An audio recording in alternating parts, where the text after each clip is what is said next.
Então, primeiro eu gostaria de dizer que eu fico muito satisfeito de estar aqui, porque eu vejo que foram pelo menos uns 2 anos, 3 anos da minha vida que foram dedicados bastante a esse assunto. E, principalmente, eu vejo que as pessoas que mais estiveram envolvidas nesse processo estão aqui, que é a Valéria, o Peter e o Leitão. E em vários momentos, assim, e de alguma maneira... a Camila também. E eu fico, assim, muito satisfeito de você estar aqui também, Pedro, porque eu te cito, e é muito importante, de alguma forma, eu não simplesmente fazer afirmações, mas chegar a escutar respostas. Porque eu me lembro claramente uma vez que a gente estava conversando lá no Fumbio, e havia uma coisa meio óbvia dentro de mim, que era meio que dentro de mim. Eu queria descobrir isso, como assim? A gente tem fundos ambientais que funcionam tão bem e a gente não sabe qual é o efeito que isso tem da atuação deles sobre a biodiversidade em si. E eu nunca cheguei a te perguntar isso, essa é a versão da Camila. Ela diz que a sua postura, a princípio, era que os fundos, eles estavam muito ocupados fazendo um monte de coisa para parar o trabalho deles e ficar mensurando qual era o impacto da biodiversidade em si, quando que os financiados ou os financiadores, a princípio, deveriam ter uma responsabilidade maior nesse quesito do que exatamente o intermediador, que era o fundamental. Então, isso, de alguma maneira, era o que a Camila transmitia, ou pelo que eu registrava do que a Camila dizia, em relação a qual era a postura de governança que você assumia quando você estava na Secretaria Executiva do Fumbio. E eu respeitava isso, eu achava que isso fazia algum sentido e era uma questão de gestão, mas isso nunca foi diretamente perguntado a você. Então, e de alguma maneira isso se tornou uma questão mais quando eu passei lá na Fundação Puma na Bolívia e apareceu esse caso de estudo onde era uma estratégia da própria instituição acompanhar os projetos e mensurar a biodiversidade como uma característica de, como eu vou dizer isso, melhorar a eficiência dos projetos.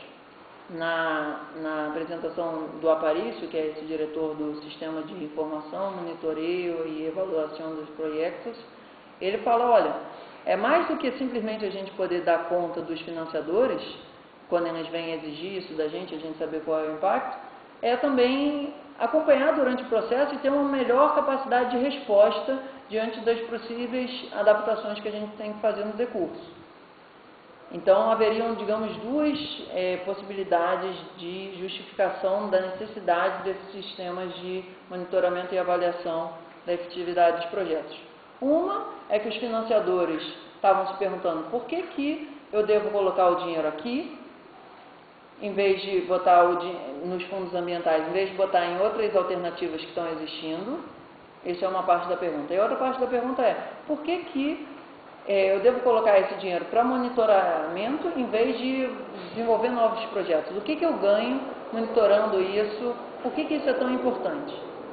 E aí foi conversando com a Camila, que ela nessa época ainda estava como presidenta, eu acho que não está mais como presidenta da Rede Like, eu acho que o cara lá da Colômbia já assumiu.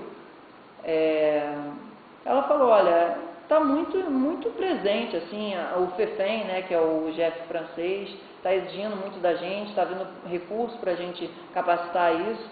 E eu comecei a perguntar, mas de onde veio essa questão? Como é que isso se formatou institucionalmente? Então, as 2 primeiras partes da dissertação são eu buscando entender a questão da biodiversidade, entender o GF, entender as COPs, entender um monte de coisa que eu não conhecia, mas que me parecia ser importante para conhecer o palco e os atores que estavam ali, né? E aí tem um pouco da dissertação que é, digamos, o aparato teórico que eu uso para isso. Naquelas conversas que a gente teve no Fumbio, eu tive uma sensação, mas isso nunca foi exatamente conversado, que você tem uma perspectiva bastante schumpeteriana, no sentido de ter uma inovação, ter um processo de desenvolvimento constante, isso ser uma característica muito importante na atuação da instituição. Não tanto tecnológica, mas muito de gestão também. Porque está quente. Mas, assim, o que eu estudei de Schumpeter foi alguma coisa que me parecia válido em muitos sentidos. Só que essa questão da mudança dos hábitos de pensamento, para mim, sempre foi uma questão muito importante. Como é que as instituições mudam e, principalmente, por que elas não mudam? E a questão, até o capítulo 3 da dissertação, é mais ou menos entender o que foi que aconteceu no mundo para que os financiadores, de alguma maneira, passassem a exigir muito dos fundos que tivesse essa prestação de conta no sentido do impacto da biodiversidade. Na visão da Redlac, existem 3, digamos, gerações de prestações de contas. A primeira é a prestação de contas dos fundos em si, depois dos projetos apoiados pelos fundos e, em algum momento, dos impactos advindos desses projetos em relação à biodiversidade. E aí, o que acontece é que, durante um grande tempo, pelo menos de 92 até 98 com certeza, mas pelo menos ali 2003 e 2004, a ideia de impacto era necessariamente, não exclusivamente, mas necessariamente uma coisa ruim. A gente tem que mitigar os impactos. O impacto já estava imbuído nessa ideia, a noção de que era um sentido pejorativo. Não havia impactos positivos no ambiente, não se usava essa palavra para quando isso acontecia. E depois de um tempo passou-se a perceber que existiam os fundos ambientais, eles tinham um impacto positivo. A minha sensação é que, como essa palavra era muito carregada, resolveram mudar para ficar claro que, por exemplo, na Convenção da Diversidade Biológica, no artigo 14, ainda que o impacto não seja necessariamente definido como uma coisa prejudicial, ela só é vista discriminadamente como uma coisa prejudicial. Você sempre tem que mitigar o impacto. Então, para você mitigar o impacto e você quer melhorar a biodiversidade, uma conclusão lógica daí é que o impacto é ruim. Isso não está escrito, mas isso daí, se você pegar o contexto, você consegue falar, bom, se ele quer sempre mitigar o impacto, e ele quer preservar a biodiversidade, porque o impacto é necessariamente ruim. Então, a partir de 98, o GEF faz um estudo, que é a avaliação da atuação dos fundos ambientais que já estavam rolando ali uns 3, 4 anos, principalmente na América Latina. Dali começa a formar dentro do GEF um office, uma estrutura de governança dedicada a essa parte de acompanhamento do monitoramento e avaliação dos fundos. Ainda não é exatamente dos projetos, é dos fundos. E até de 98, 2003, mas 2005 tem um relatório do Millennium Ecosystem Assessment, e esse eu acho que pode ser visto, não que isso seja, mas pode ser visto como um marco referencial de quando começa a ser possível se falar de efetividade da biodiversidade. Porque você tem, primeiro, um campo de biodiversidade bem definido. Então, essa é uma das grandes questões da dissertação, eu já conversei isso com o Peter algumas vezes, que, assim, mudança climática, nível de ppm de gás carbônico na atmosfera e tal, são indicadores razoavelmente concisos que são aceitáveis. Mas no caso da biodiversidade, é difícil você ter, a princípio, uma metodologia que consiga falar para um fundamental do Brasil, da Caatinga, e outro do Panamá, que faz a atuação sobre criança também, e outro na Colômbia, não, da Colômbia, que é da Niniz. É muito diverso, são uns 20, estão quantos hoje na América Latina? Uns 20, 26, eu acho. Só na Redlac, 25, né? Então, assim, como a biodiversidade é per se diversa, isso é muito mais difícil você ter uma metodologia a priori capaz que você consiga ter parâmetros basilares. Então vai mais por uma questão de desenvolver uma metodologia que permita a pessoa, diante de uma situação tal, achar os parâmetros base para aquela situação. E aí chegou essa história do exemplo da Fundação Puma, e que para mim foi muito importante pelo simples aspecto de eles conseguirem botar uma viabilização econômica a uma demanda que eles achavam ser necessária, que é, bom, agora que a gente aceita dentro dessa instituição que é importante ter esse sistema de monitoramento e avaliação da efetividade do fundo, como é que a gente faz para isso funcionar? E aí eu acho que o caso da Fundação Puma é interessante porque ele considera desde o princípio que o valor do projeto não é X, é 1,1X. Onde ele vem com uma pessoa para cima dele com uma demanda de um projeto e ele fala, tudo bem, A gente aceita o teu projeto, mas a gente sabe que o custo nosso desse projeto inclui uns 10% de monitoramento. E provar por A mais B que isso daí é válido de você gastar mais 10% do teu projeto, porque você consegue fazer um acompanhamento mais para e passo do desenvolvimento do projeto, isso permite consertar coisas que a princípio, se você deixasse mais solto, talvez passasse batido, e no final você ter uma capacidade de accountability, de prestação de conta ao financiador maior. E aí tem uma questão de fundo que é, os fundos ambientais de alguma maneira eles são criados com aquele esquema de sinking fund, né, que tem um DOT e se o fundo gerencia bem aquilo vai gerando alguma capacidade de investimento, mas ainda há uma necessidade de trazer novos aportes para que o fundo continue financiando.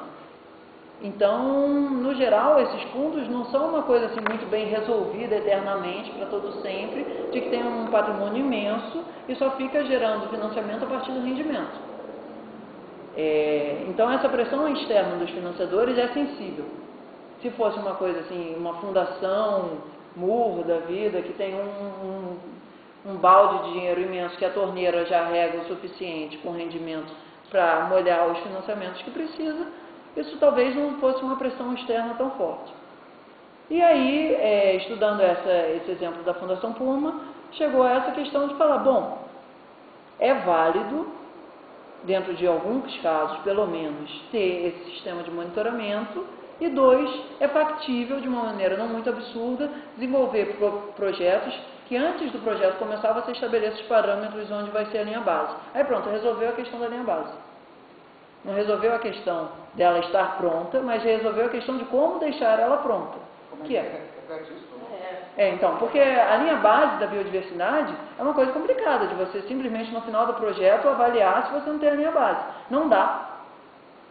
Não dá para você ir na Antártida, pegar o bloco de gelo lá e falar, 5 anos atrás a parte de milhão na atmosfera era X, hoje em dia está X vezes não sei quantos %, então a gente tem a nossa linha base.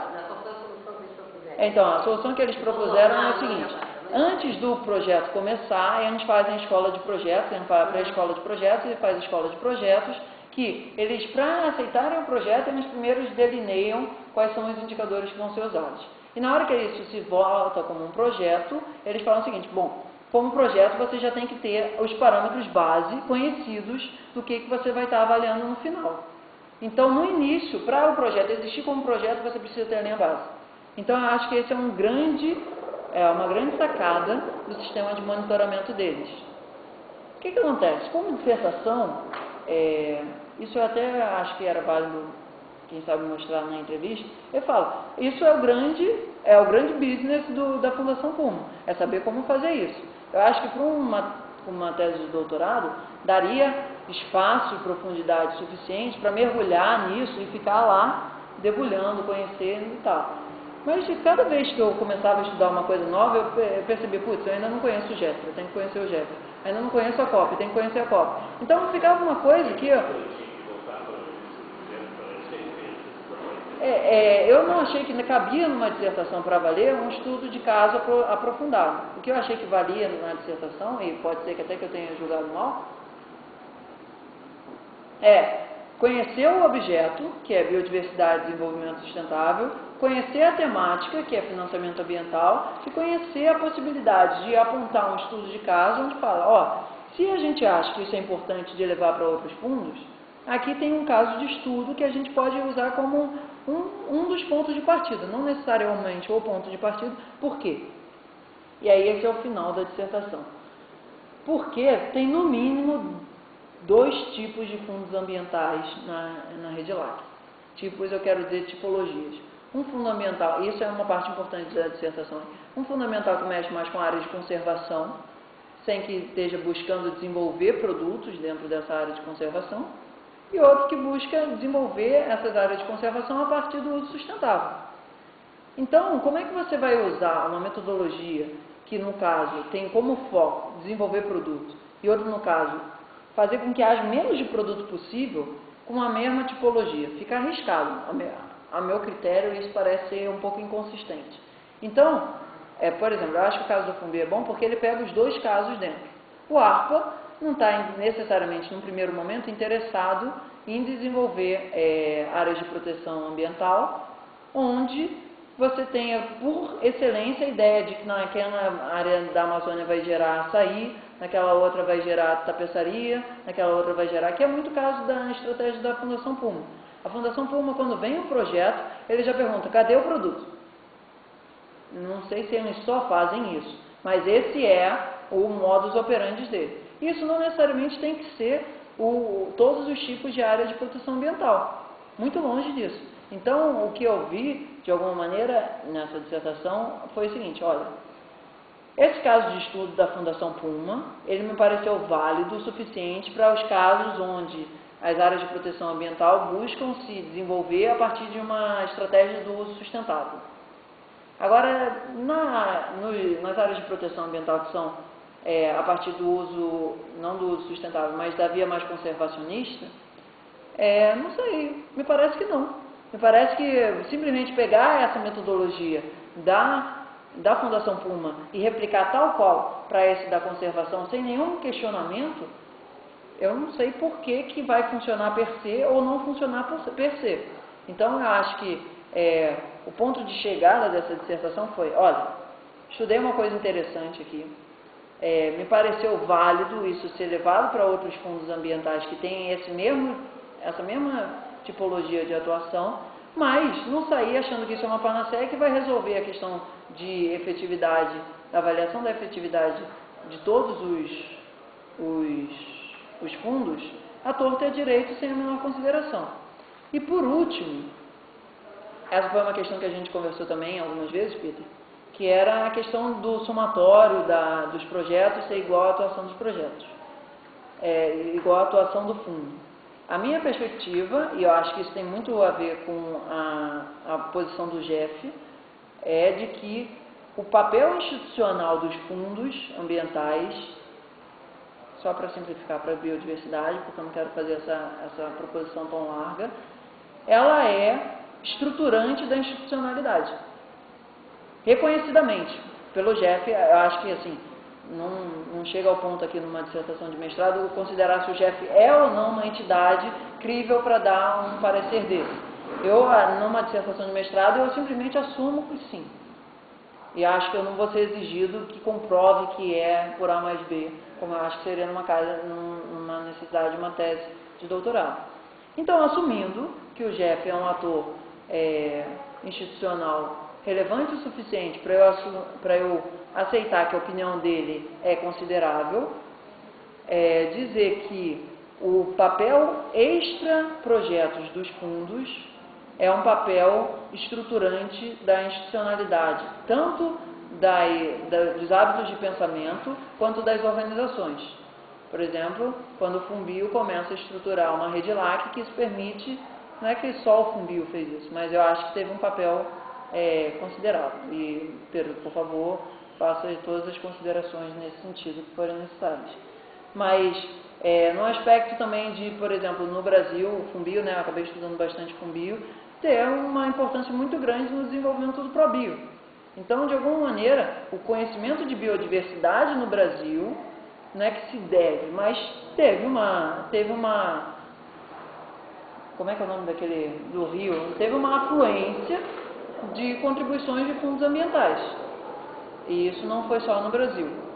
Então, basicamente, tem esses dois aspectos no final da dissertação, que é, existe uma tipologia no mínimo dupla, mas eu acho que seria o melhor tripla, que é os fundos que estão mais diretamente relacionados ao uso sustentável ou diretamente relacionados à área de conservação ou mistos. E, a princípio, eu estou só dizendo que esse sistema de monitoramento e avaliação dos projetos que foi estudado na Puma é significativamente bom para esse caso do uso sustentável e possivelmente adaptável para os outros.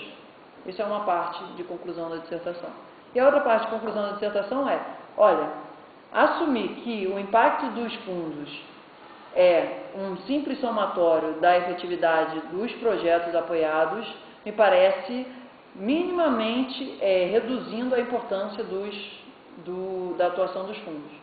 Não que ele não tenha essa importância, não que isso não seja importante, mas existem outras coisas que, a meu ver, talvez sejam mais importantes em algum aspecto, por que o fundo ele é visto como melhor, entre outros motivos.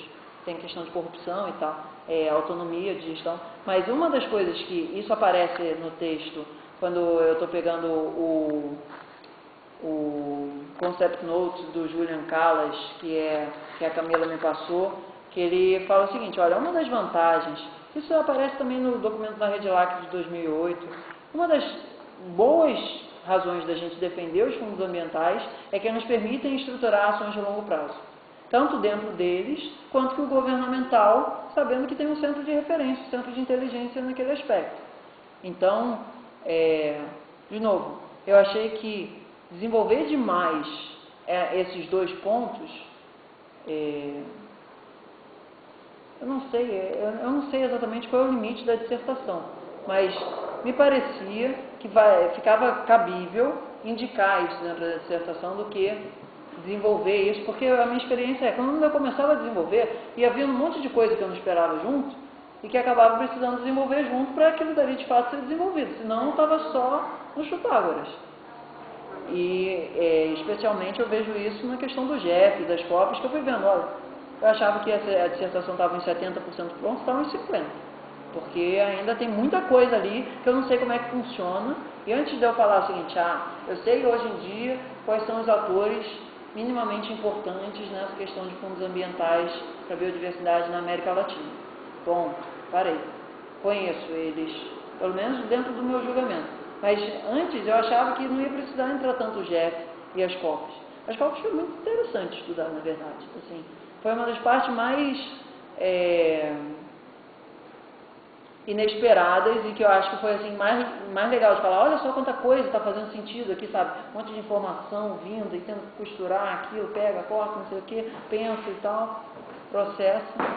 Então, basicamente, eu gostaria de pedir muito também que as coisas que eu te citei, Pedro, você descascasse para valer, assim, porque é mais do que as respostas que eu cheguei aqui, eu cheguei às perguntas que eu cheguei aqui, e ainda que eu tenha ficado assim, um tanto satisfeito com essa caminhada de ter estudado isso, eu acho que a conversa muito mais está começando do que exatamente terminando nessa dissertação. Eu acho que essa dissertação é muito mais assim, botar essa questão na mesa e ver se de fato isso é simplesmente uma coisa que o Thiago acha importante ou uma coisa que outras pessoas veem que é importante que a gente pode sentar para conversar também. Por isso que eu não tive uma preocupação muito grande em fechar isso, porque a princípio eu vejo essa dissertação como um ponto de partida de discussão da necessidade. E na conclusão lá eu falo o seguinte, não sei se na conclusão eu falo, existe pelo menos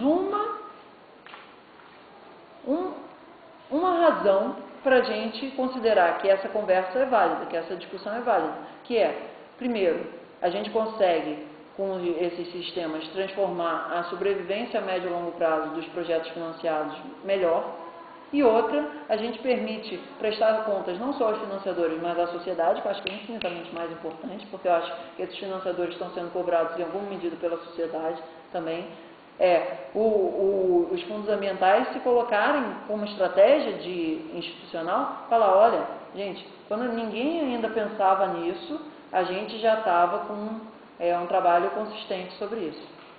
Então,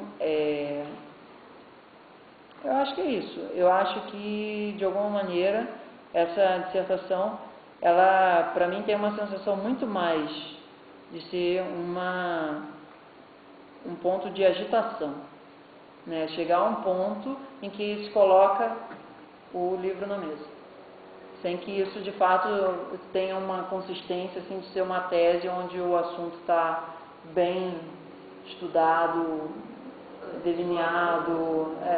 Então nem tive essa pretensão, porque eu acho que nem é o momento institucional para isso estar nessa situação. Eu acho que talvez daqui a uns 3, 5 anos, sei lá quanto tempo, chegado um momento de ter uma coisa mais consistente, mais ampla e tal. Mas nesse momento, me parece que isso daqui está condizente.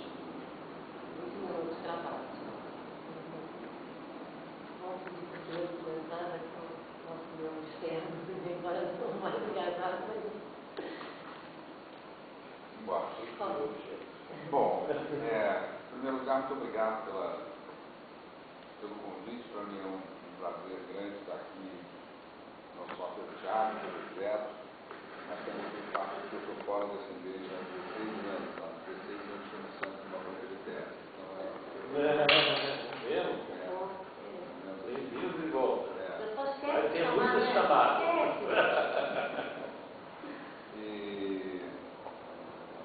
Eu vou fazer assim, em primeiro lugar, uma geral do que eu entendi da tese. Tá? O que eu achei interessante na tese, no geral, e aquilo que eu acho interessante, e depois eu vou entrar em alguns detalhes. Para mim, eu acho que o aspecto interessante da tese tem a ver com o esforço de formulação de arcabouços conceituais que se aproximam do que me parece ser visões de mundo. Né? Então, assim, a tentativa de organizar uma moldura sobre como as instituições surgem, se transformam, com a associação delas com valores, com comportamentos, etc. Eu acho que há uma escolha de autores aqui interessante, de uma determinada sociologia institucional, poderia haver de outros, né? Poderia citar vários outros autores importantes que não constam dessa resenha, nem a sua influência não está presente nesse arcabouço, eventualmente pode fazer falta, eventualmente pode não, né? Já que esse não é o objetivo principal da tese, mas eu louvo isso. Eu acho interessante essa busca de estruturação, de uma visão organizada de mundo que permita entender como é que as instituições evoluem. Eu louvo também, eu acho que há uma leitura muito interessante sobre como é que muda a visão sobre recurso natural, sobre natureza, inicialmente natureza e recurso natural, e como é que isso entra em equação de produção, e isso sai de uma visão, digamos, naturalista para uma visão mais, tem um nome que é usado na tese, eu acho que tem a ver com a segunda lei de Newton, matematizada ou mais mecanizada. Muito interessante, eu achei essa leitura, eu acho valiosa para compreender o que efetivamente se dá nesse ambiente em que a gente trabalha. Então, eu acho isso muito interessante. Acho interessante também a escolha dos temas da discussão sobre biodiversidade, a discussão sobre as estruturas institucionais globais associadas à questão da conservação sustentável da biodiversidade, e acho interessante o foco sobre fundos e sobre rede, mas eu acho que é aqui nesses 3 pontos mais específicos que tem mais margem de crítica, porque eu acho que aqui tem muitas imprecisões e tem leituras parciais. Tem muita informação incompleta, muita informação colocada no lugar errado. A informação é aquela, mas não é exatamente bem assim. Por exemplo, vou te dar 2 exemplos que, quando eu parti, eu falo, mas isso não é assim, a não ser que eu esteja errado. Aí eu fui lá ver, e não é. Por exemplo, quando você cita Millennium Ecosystem Assessment, ele não tem a força institucional que você atribui. Ele não tem uma secretaria, ele não tem uma força corporativa, nem uma força coercitiva sobre ninguém. Aquilo é um relatório como se fosse um relatório de TCC. Aí, está acontecendo com a biodiversidade, é isso. Eis aqui noções outras, serviços ambientais, etc. Mas em várias passagens da tese você usa isso como se tivesse uma influência sobre as instituições de uma maneira coercitiva, que não é fácil. Mesma coisa os princípios do Equador. Os princípios do Equador não tem nenhuma ingerência sobre os fundos ambientais, nem tem sobre o REDILAC, nem tem sobre os financiadores multilaterais, tem sobre os bancos privados. E os bancos privados passam longe da vida dos fundos, passam longe dessa situação. Tem aí umas leituras, alguns elementos que você introduz na tese.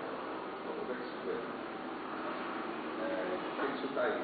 E por que está sendo atribuído a isso aí a importância que está sendo, quando na verdade eu desconheço que tem. Lá vai estar com tempo. Né? Bom, tem algumas premissas que são assumidas quando você usa esse arcabouço aqui institucional para explicar, para organizar a sua leitura de como é que surge, como é que esse arcabouço se aplica à questão institucional de GEF, COPS, biodiversidade, etc., que é inédito. Não é exatamente bem assim. Por ali, mas não é exatamente bem assim. E o que é exatamente, a gente estaria com a riqueza sobre a Terra. A gente colocaria de frente a problemas muito mais interessantes do que aqueles que você começou a tocar.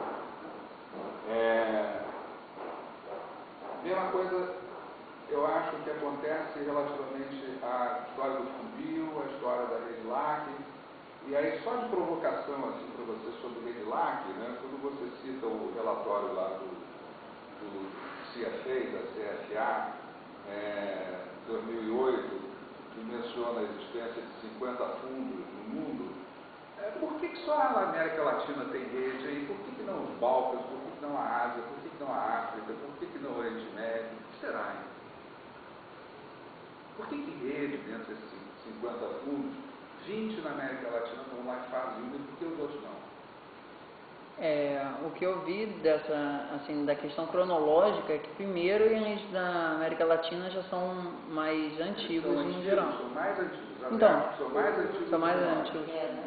Assim, sobre a questão dos outros, eu não me coloquei a estudar por uma questão muito simples, porque eu tinha muito contato com a Rede LAC. Não sei. E não tinha com outros, mas assim... Isso é uma pergunta retórica. Mas assim, isso daí... É uma questão. É uma questão. Mas é outra questão. É uma questão, é uma questão retórica. Mas eu estou colocando essa pergunta retórica justamente sabendo que você não estudou isso. Porque tem uma particularidade na história da Rede LAC e que nos levou, desde a história da Rede LAC, desde o início, desde 1996, que a gente convoca os asiáticos, que a gente convoca os africanos, que a gente convoca o pessoal dos Balcãs. Eles vêm, olham, acham legal, vão embora e não fazem. O que tem a ver? O que tem a ver com os latino-americanos, que fazem com que eles creem nesse negócio? Gosto de viajar. Gostam de Viajar um ao outro. Eles se gostam. Passear. Eles se gostam. Eles se gostam. É verdade. E aí tem um cooperação negócio. também. Eu gosto de aprender. Tem um negócio institucional muito interessante. Quando os fundos são criados, eu vou sair fora do roteiro. Quando os fundos são criados, existe uma busca de profissionais maduros no mercado latino-americano, profissionais estabelecidos, que encabeçam esses fundos. E quando esses caras se encontram, eles já têm uma história anterior. Primeira reunião na Bolívia, em 1994, você encontrava o cara da FAO com quem você já trabalhou no CNPq, com quem você não sei o quê, o cara que estava no Banco Mundial, tinha uma rede. Tá? Tinha uma rede já de Uma gente. história que refere. Pessoal. Tem isso também. Pois é, mas por que o cara não faz na rede? Por quê? Então aí tem um lance muito pessoal, muito de quem eram as pessoas, que, de uma maneira geral, cabe no teu arcabouço, mas não entra desse jeito. Entra por outro lado, entra por outro, tem outras histórias aí que mereceriam ser consideradas. A Rede LAC não começa em 98, lá na Guatemala. Né? Ela começa, na verdade, em 94, em Santa Cruz de La Sierra. E aí vai rolando. Tinha um movimento que não queria a institucionalização da Rede LAC, porque não queria ter essa relação com os financiadores, não queria. Aí, de repente, tem um golpe post, bem latino-americano, e de repente a Rede LAC é criada, a revelia das principais lideranças. Então tem uma história de Redlac aí que passou longe, né? Passou longe. E aí você atribui uma série de razões à criação da Redlac que estão lá, mas são marginais. Por exemplo, a pressão dos financiadores. Os financiadores nunca se interessaram por Redlac. Eles descobriram a Redlac depois que ela estava pronta, funcionando. Aí disseram, pô, a gente podia investir nisso aí, seria legal. Isso, olha que coisa interessante que surgiu e quem sabe a gente não tira benefício disso aí. Não teve o dedinho deles sugerindo a criação disso, não. Eles se aproveitaram, eles entraram na história depois. Dois pontos importantes, né? E aí tem a ver com coisas que eu estou atribuindo. Não é verdade que eu não valorizar a aferição de impacto da biodiversidade. Eu acho que tem dois problemas nessa história. O principal problema é a própria biodiversidade. Ou seja, se você toma a definição de biodiversidade que está aí, que são espécies, que são habitats, que são... Bicho, isso aí é infinito. Você não sabe onde você corta o limite dali. Então você vai perseguir, atravessar o planeta, perseguindo impactos de uma coisa na outra. Micro-organismos. Como é que você sabe que você está afetando micro-organismos e micro-organismos tem uma... Por isso que tem uma hora na dissertação que eu falo o seguinte, bom, a princípio, por princípio, a definição de impacto vai ser arbitrária, porque você simplesmente respirando, você vai estar gerando impacto. Então, aí o que de alguma maneira ficou proposto na dissertação era que os impactos que têm valor econômico dentro do que a gente chama valor econômico na nossa sociedade hoje, vão ser consideradas na avaliação da efetividade desse tipo de impacto. Isso, deixa eu terminar. Então, isso é fantástico. Então, na verdade, é a dificuldade do procedimento metódico. Tem uma dificuldade do procedimento metódico. A segunda coisa que eu dizia sempre é o seguinte, e aí eu vim pensando um exemplo muito próximo aqui a esse ambiente. Aqui deve ter uma fundação de Zé Bonifácio, não tem? Tem. Que busca recursos para essa instituição. É bonito. O que ela faz? Dentro desse sistema que ela busca recursos para que a universidade possa cumprir o seu papel, que é dar uma boa educação, fazer boa pesquisa, gerar ciência, conhecimento e tal, é isso.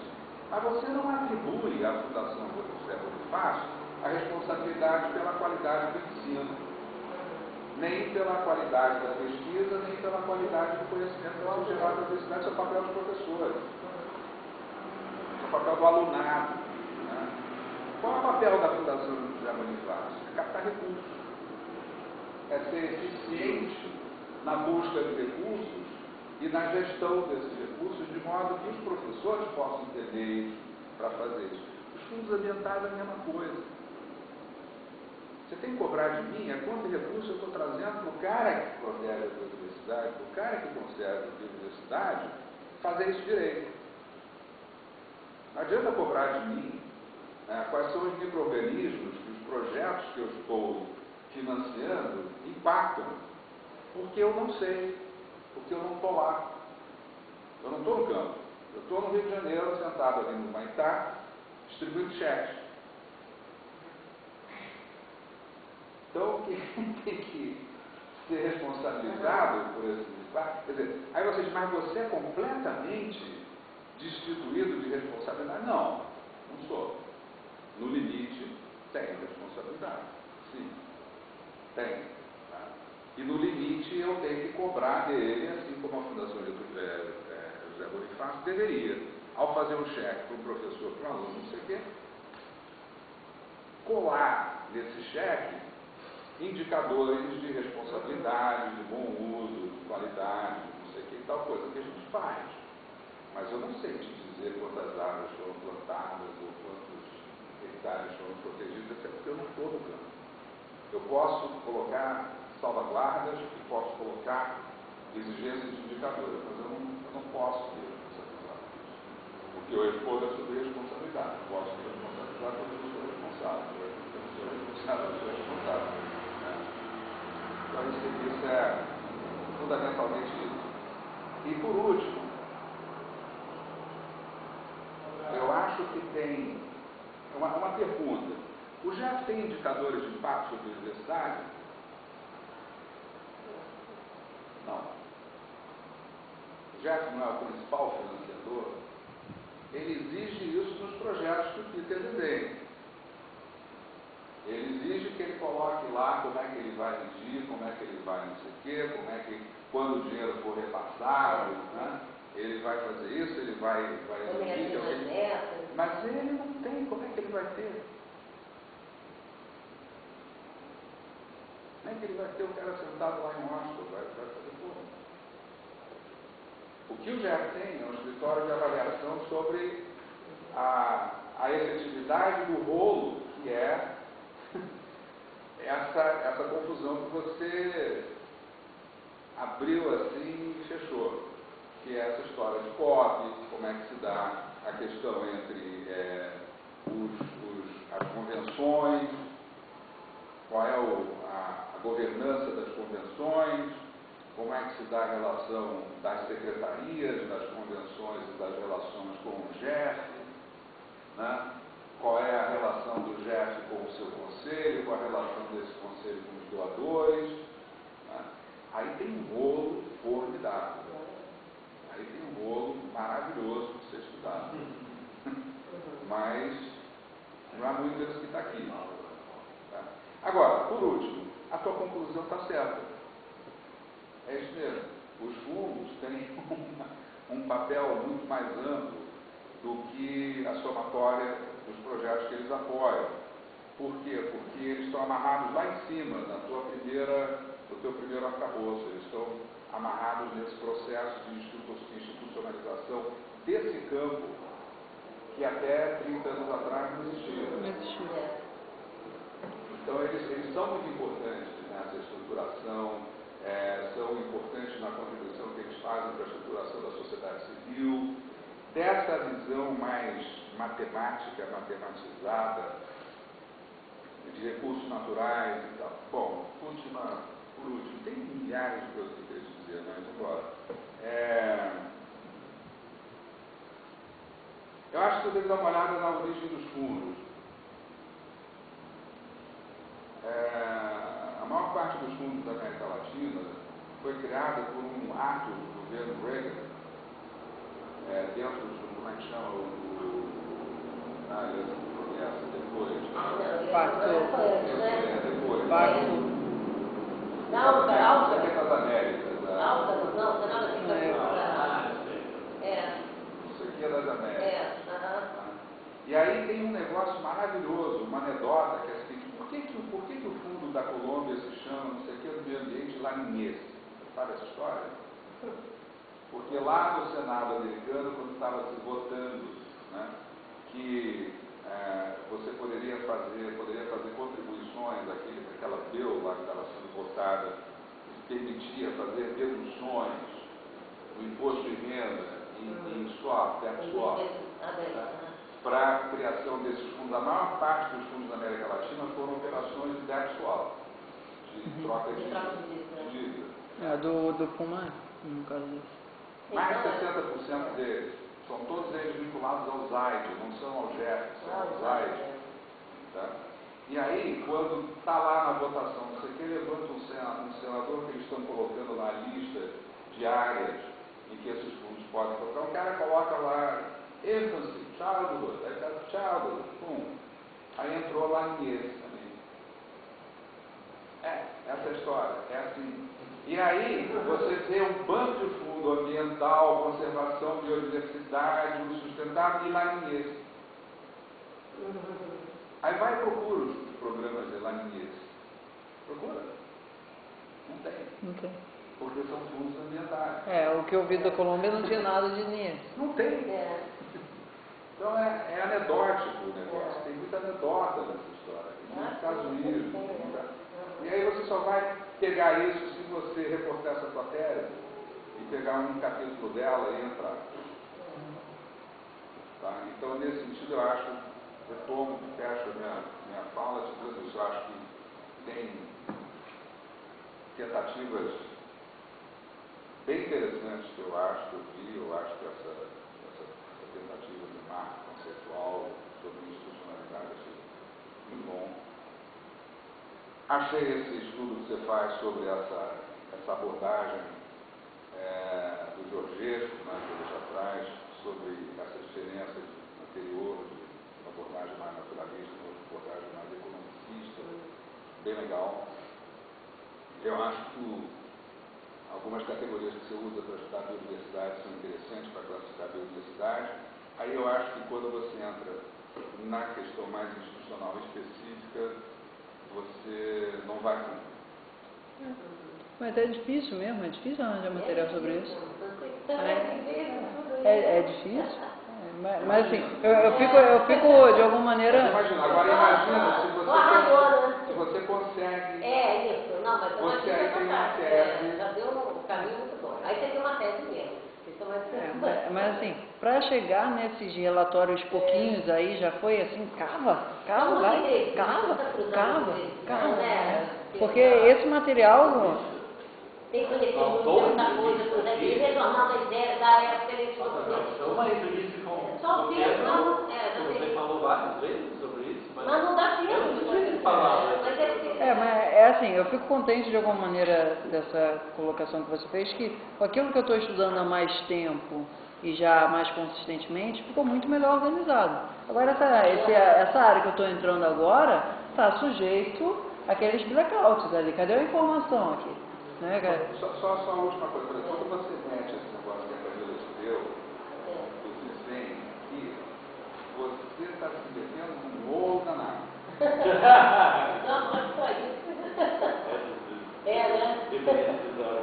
Né?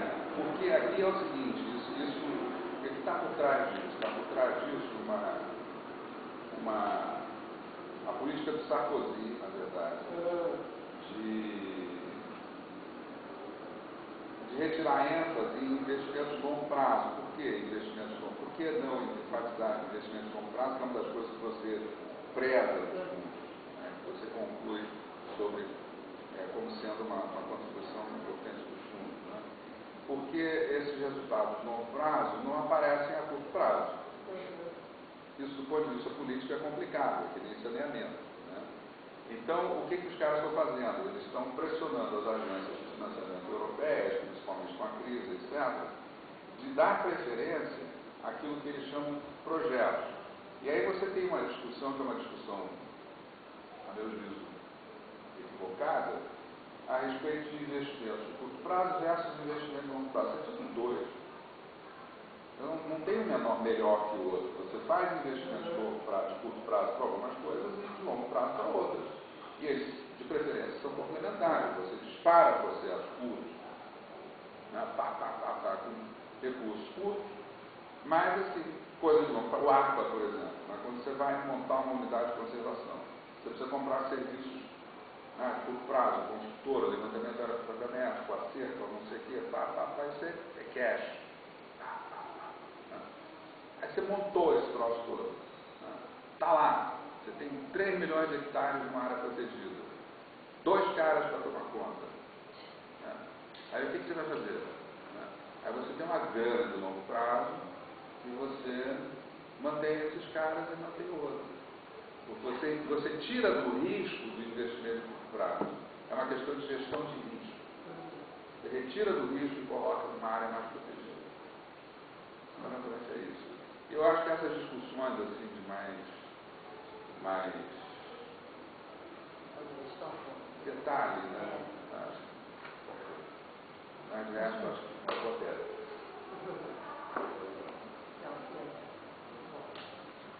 É melhor eu comentar depois, né? O que você acha?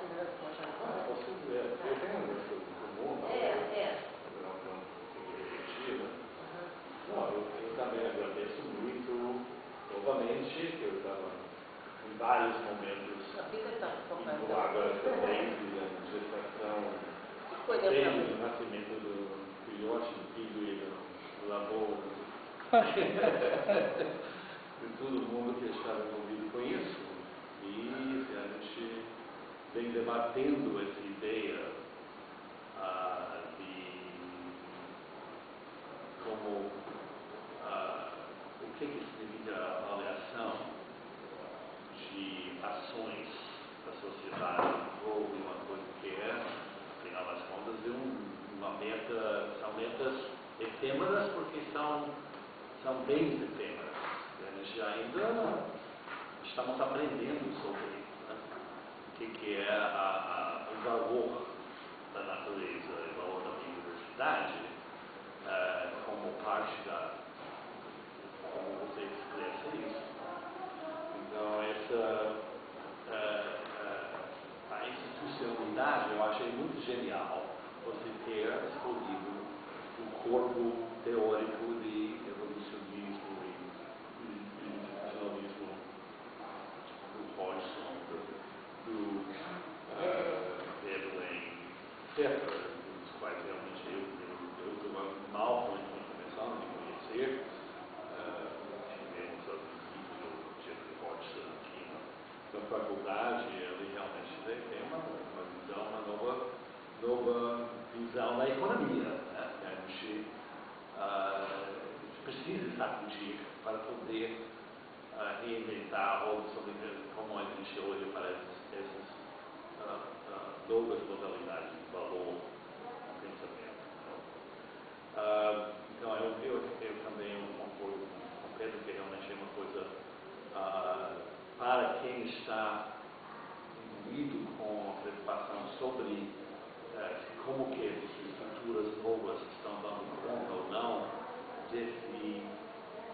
desse novo objeto de valoração da sociedade. Realmente eu acho que você escolheu corretamente uma linha de raciocínio. Certamente a economia neoclássica não tem nada a ver com esse tema. Então, acho que uma coisa. Considerando a gente fala.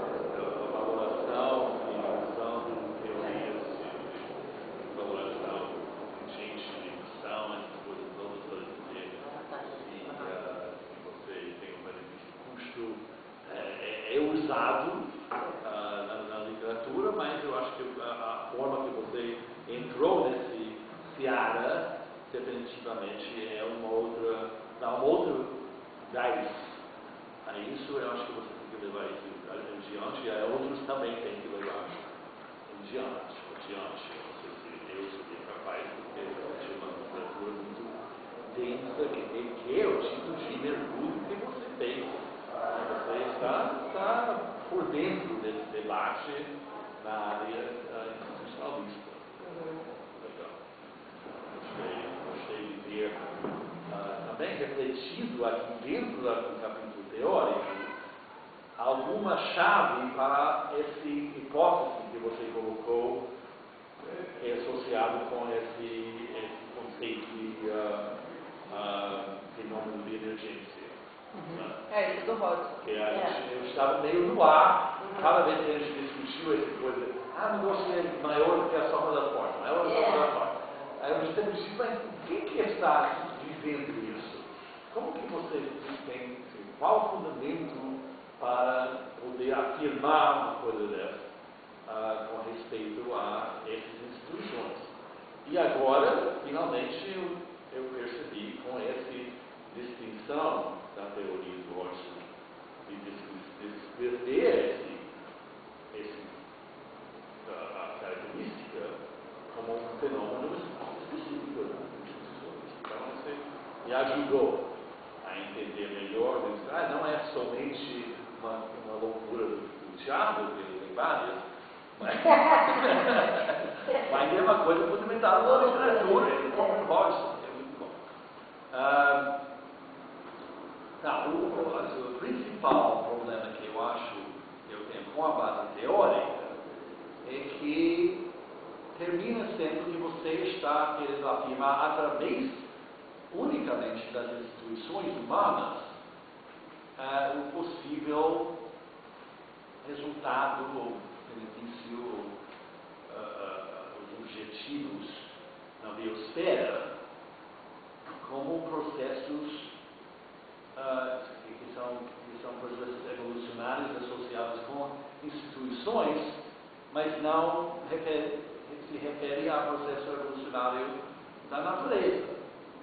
Então, os aspectos que você não controla, que as instituições não controlam, mas que tem interface com o evolucionismo institucional. Então, eu acho que tem alguma coisa, um lance que talvez seja relacionado com a coevolução institucional e natural, que não está presente aqui.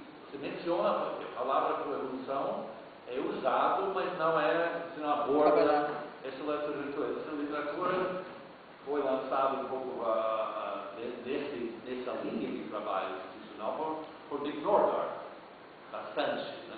Todo o trabalho dele foca nesse tipo de tentativa de vincular a coevolução institucional, sociedade e natureza a essa literatura institucional e a literatura de evolução darwiniana. O Hodgson também está metendo nisso também. O Hodgson está agora trabalhando também, ele editou um trabalho dentro da revista Economia Ecológica sobre o novo visão darwinista das instituições. Então, eu acho que esse é relevante. Seria relevante tentar tecer algum vínculo melhor entre a evolução institucional e a evolução natural. Eu não sei como fazer, mas é uma possibilidade para uma incorporar os outros. Sei lá. E aqui na página 12, eu numerei a página, a questão 3. A primeira ou Onde é que foi ter um? Então começa onde? Esse é o problema. Ele tem que dizer que ele acabou de enrolando. O meu 1 começa... 1.3. Eu estava refletindo sobre o que você falou em 1.3, sobre o processo de mudança institucional. 1.3, Luiz, é 1.3. E você tende a dizer, houve uma mudança no comportamento das instituições, houve uma mudança na crença das pessoas ou dos dirigentes das instituições sobre como que vira uma mudança de hábitos. Eu vejo que você está descrevendo muito mais um processo de evolução institucional que não entendi exatamente como que isso se reflete na mudança de hábitos e de comportamentos humanos.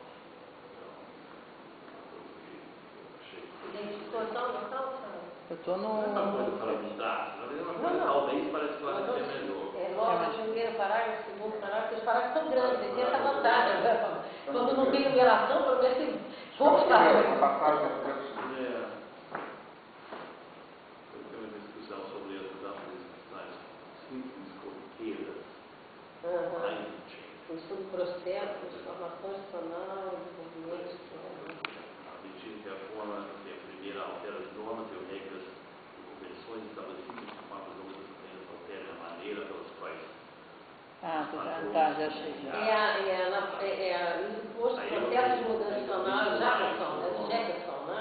Jefferson vinculou isso a essa concepção da distinção entre uma crença sobre a necessidade de preservar a natureza como principal objeto de ação dessas instituições versus uma possibilidade de conservar através do uso. É uma coisa que, obviamente... Um marxista antigo diria que é a submissão ao capital. É mais complicada do que submissão ao capital. Mas esse tema também é uma que ocorre ao longo da vida. Às vezes eu acho que você confunde o objeto de preservação com o objeto de conservação pelo uso. E eu acho que talvez é uma questão de semântica, mas você fala... eu também reparei isso na a apropriação da página 14, a hipótese sobre as ações serem maior do que a soma das partes, que você fala sobre a biologia privatização, pela apropriação e uma perspectiva estritamente conservacionista anterior para uma postura preservacionista que incluísse a possibilidade de mundo capitalista. Então, o preservacionista, a meu ver, é o não uso. Toda a literatura que eu conheço, o problema é que preservação significa deixa intacto, não toca, não faz nada. E o problema disso é E a que conservação é vinculada ao uso.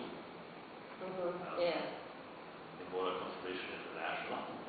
mas isso que Não, é pelo uso. é isso que é o Então, problema. agora, assim, para cá, começando a falar de uso. Essas palavras, elas são realmente usadas confusamente.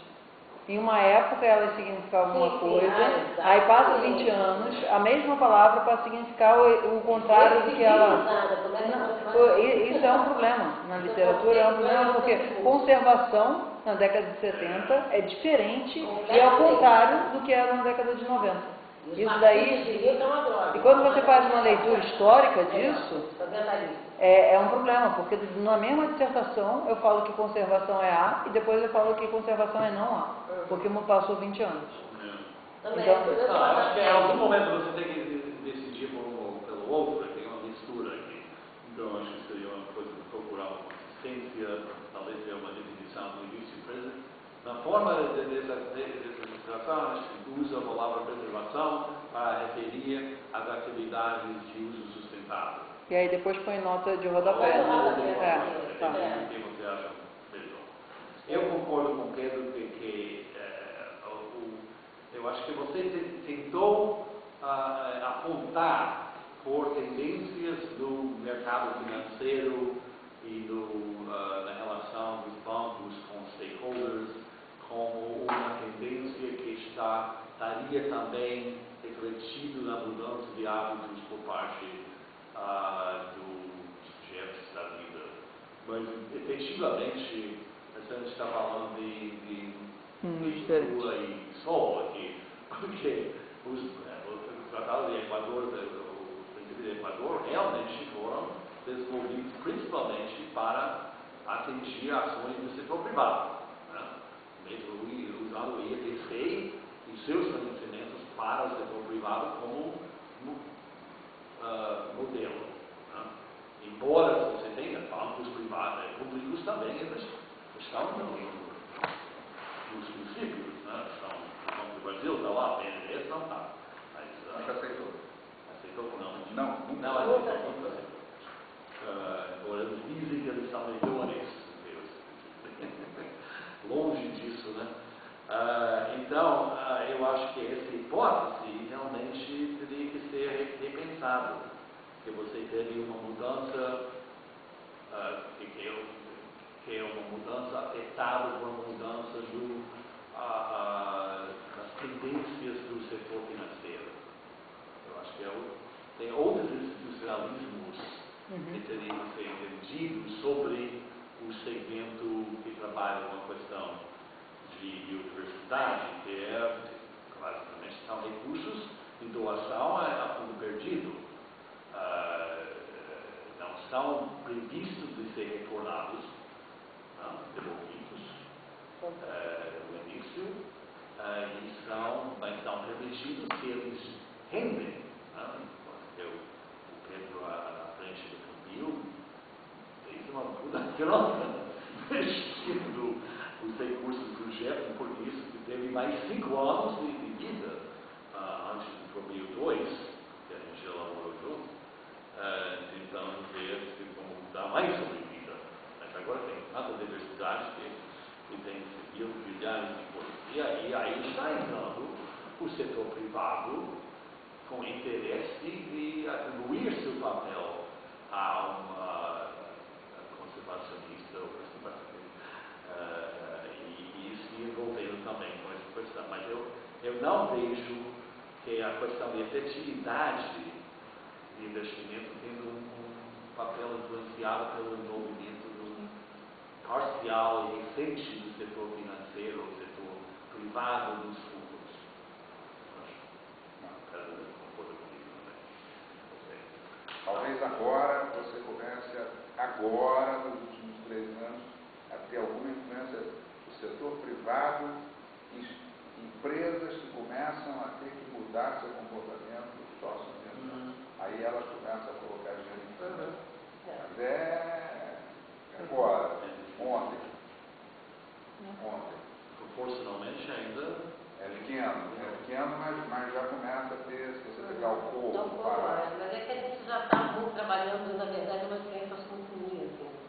E o papel... essa tendência está bem desenhada. No Brasil, o seu conselho sempre foi muito fortemente influenciado pelo setor privado. O conselho nunca deu grana. O que começa agora a acontecer é, por exemplo, as empresas privadas se aproximarem de um funil da vida e dizer, pô, cara, eu preciso de um fundo. Aí começa a abrir uma porta. Essa é uma tendência que está vindo por causa dos problemas de relação. Aí entra um outro campo que a gente poderia chamar de uma licença sociopolítica para operar, socioambiental para operar. Aí é uma outra licença. É uma outra licença. Sem dúvida. É um outro título que eles estão precisando comprar, que o mercado está começando a colocar e que não tem legalidade nenhuma, não tem exigência nenhuma, é fundamentalmente voluntário, mas que se não tiver, não entra. Exatamente.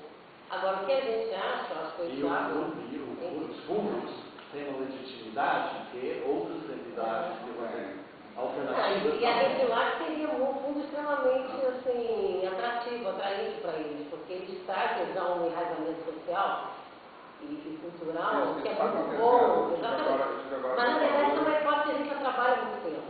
Não que ela está aí, mas a gente identifica eu, Thiago, a gente identifica há muito tempo essa questão, não que o Juruti quando surgiu, assim, usa legal, usa como exemplo. Mas eu tenho uma minha tese foi em cima disso, de 10 anos atrás, já era em cima disso. Agora, deixa uma coisa que eu queria defender aqui, que eu acho que o Thiago... desculpa, Cris, não acabou. Não. É minha carinha que depois eu falo o que eu queria falar. Depois de A outra coisa é que você começa, basicamente, com uma questão dizendo que nós vamos colocar perguntas frente aos financiadores. E coloca uma série de hipóteses sobre a sua atuação, mas você não entrevistou eles. Você não chegou a eles, você tentou desvendar o que eles tinham a dizer da literatura, dos sites, mas realmente eu acho que esse tipo de indagação merecia pelo menos alguns bem selecionadas entrevistas com dirigentes do GEP, você falou com Pedro, você falou com Camila, e você falou com Miguel Colômbia, Lívia. Mas não, você tem uma série de hipóteses sobre por que fundos, por que o GEP foi nesse sentido, por que o COP foi nesse sentido, e tudo baseado em documental, em fontes documentais, que talvez seria melhor ter obtido algumas dicas bem orientadas por pessoas que estão gerindo. Não é uma coisa fácil de conseguir uma entrevista dessa, mas acho que eu apontei a Carlos Castro, a Ela Negrete, por exemplo, uma pessoa que eu sou que sabe todas as histórias. E quando as pessoas vêm, tem que pegar vamos tomar um choque. A Maria Negrete fez um documento muito bom. Eu dei uma olhada para saber o que está. Mas o Negrete da Maria Negrete sobre questão de financiamento no Amazonas. Final agora do ano passado. Ela fez um balanço muito bom, muito interessante. Até uma das coisas que eu acho pouco do Ministério. A Maria Negrete também tem uma Maria Negrete. Então, essa seria realmente uma falha, acho que metodológica, que poderia ter suprido esse problema que ele está apontando, e que a análise institucional em si está faltando elo com a realidade. Ele tem uma boa base documental, mas ele não tem um referencial na realidade com os atores diretos que poderia ter enriquecido esse tipo de coisa. E, finalmente, mais uma aqui. No final, eu acho que em termos de, mais uma vez, a linha de base você deve fazer contas para entender o que é a história, mas de fato tem um problema muito sério com a avaliação de biodiversidade em si, porque você tem possibilidades de fazer com esses projetos que estão voltados para a melhoria das condições de vida de usuários da natureza, é de selecionar indicadores que estão mais vinculados a bem-estar e talvez algumas coisas pinceladas que mostram que não houve, se houve uma melhoria na qualidade de vida, não houve ao mesmo tempo uma degradação piorando a situação da natureza. Então, você podia, eu não sei o que você não listou nenhum indicador, mas você não detalhou nenhum projeto. Eu acho que teria sido interessante um boxzinho. Por exemplo, o projeto de castanha em Madre de Deus usou o indicador de presença de pasto em castanhal como fator negativo. O que seriam indicadores mais adequados para mostrar que você não piorou, de um lado, condições consideradas importantes para a efetividade da conservação, mas pelo outro lado, se você teve uma melhoria de renda por parte de alguns, você tem o que os neoclássicos iriam chamar de pareto-optimalidade, mas seria uma pareto-optimalidade incluindo escala biofísica e equidade. Então seria mais economia ecológica, seria genial. Então eu acho que o que eles estão fazendo é um exemplo de experiência prática em desenvolver medidas que vão além da puramente economia da história e mostrando essa integração para aí a sustentabilidade em relação a isso, poder mostrar isso de forma concreta. Então eu acho que seria interessante demonstrado concretamente indicadores, caso de aplicação e uma avaliação possível, né? Se eles já chegaram a isso, eu não sei, porque eles definiram essa modalidade de 2012. Não tem uma avaliação Porque no Puma? Não, no Puma tem. Já tem? Eu tenho o até... tempo todo de ter chegado até a entrevista. entrevista. De 5 anos, não. Deixa eu só fazer uma pergunta. O Puma, você sabe que se dividiu em dois, né? Eu sei que antes era um e se transformou em outro, mas eu não sei se aquele... São dois. Você tem a Fundação Puma e o Fundo Puma. Por que isso? Olha, eu sei o processo de transformação do que era aquele antes, que era governamental. Você já falou, porque um é conservação e outro é uso. Isso daí eu não cheguei. É uma briga. Uma briga feia. Isso me parece uma questão bem clara. Conservação e uso sustentável. Normalmente, e eu acho que isso na dissertação aparece um pouco, que é como isso tem visões de mundo, perspectivas por trás bem diferentes. Não é só uma mera discordância que você conversa ali e aceita, tudo bem, tá? É muito... Um tem mais narrativa que outra. E outra coisa, só que eu esqueci aqui, que eu acho que seria uma incrível provocação, principalmente para um cara como você, é você dar uma olhada no que está dizendo o Grupo Alba. São os caras que negam. Eu tive agora, 2 semanas atrás. O do pessoal da Bolívia, né? A Aliança Da Bolivariana. Venezuela, de Cuba e do Equador. É a Aliança Bolivariana para as Aliança Bolivariana. La Madre Tierra. Não é um lugar aqui que podia ter uma avaliação baseada nos conceitos do liberal. E esse daí pega um pouco. Essa é outra. Pega. Não conversa isso que eu estou conversando, hein? Não é nem fácil para a gente. Não entro nessa conversa. Uma conversa é uma conversa de direitos. Exatamente. Direitos texto da mãe terra. Aí eu converso. Botar no chão, aí eu converso. Isso daí é muito mais uma perspectiva próxima a uma perspectiva do que era o Torreão. Você não olha isso, cara? É porque eu tô, cara, eu também tô aqui no estado de economia, né, cara? Eu já faço tanta coisa aqui que as pessoas já reclamam. Atrás dos YouTubes dele, do negócio dele. Mas ele está muito na magia. Cadê o Alba aqui, pô? O Thiago está muito na magia ultimamente. Ela é muito ayurvédica. Não, mas assim, o Aparício, ele chegou a comentar sobre essa isso. prática acadêmica é muito complicada. Tem limites aqui dentro, Pedro. Assim, o que eu faço já normalmente reclamo, mas assim, é válido, é super válido isso. Assim, para uma pesquisa fora acadêmica, pô, é incrível. Mas aqui dentro, encontrar espaço para... Isso daqui já é uma... Nossa! Isso daqui já... Tem últimos parágrafos aqui, eu acho que ele resgatou e deu assim, uma luz também muito positiva para os fundos, mostrando esse transbordamento para outros aspectos de atividade institucional que são efetivamente vai muito além de que um projetinho tem um indicador positivo, mas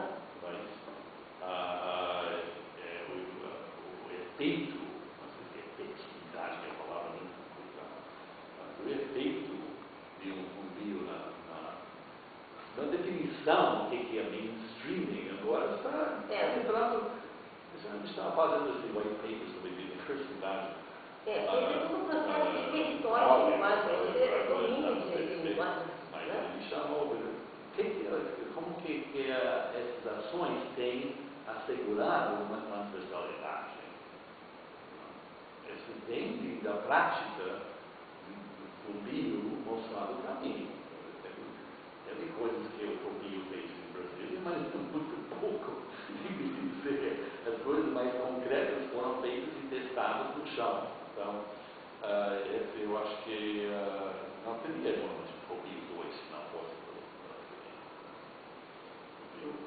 Então, essa construção intersetorial está vindo dessas experiências, então é uma coisa muito positiva para o desenvolvimento da consciência de como se aplica isso na política pública nacional, com respeito à economia como um todo, e não somente o setor ambiental, não o setor. Terminei. Então, Thiago, se você quiser comentar. Tá. Então é o seguinte, eu de alguma maneira acho, eu gosto muito das colocações que vocês dois fizeram, porque de alguma maneira eu acredito basicamente em tudo que vocês falaram, sabe? Não, com algumas restrições do que foi o meu processo de pesquisa, o meu processo de aprendizado e tal. Mas de fato, a primeira parte da dissertação, que é a parte, digamos, mais teórica, tinha muito mais material. E eu estava muito mais acostumado a ler e escrever sobre o que eu li, porque meu treinamento foi muito mais nesse sentido do que fazer entrevista. Nunca me falaram como fazer uma entrevista. Eu fui fazer entrevista assim por cara a tapa.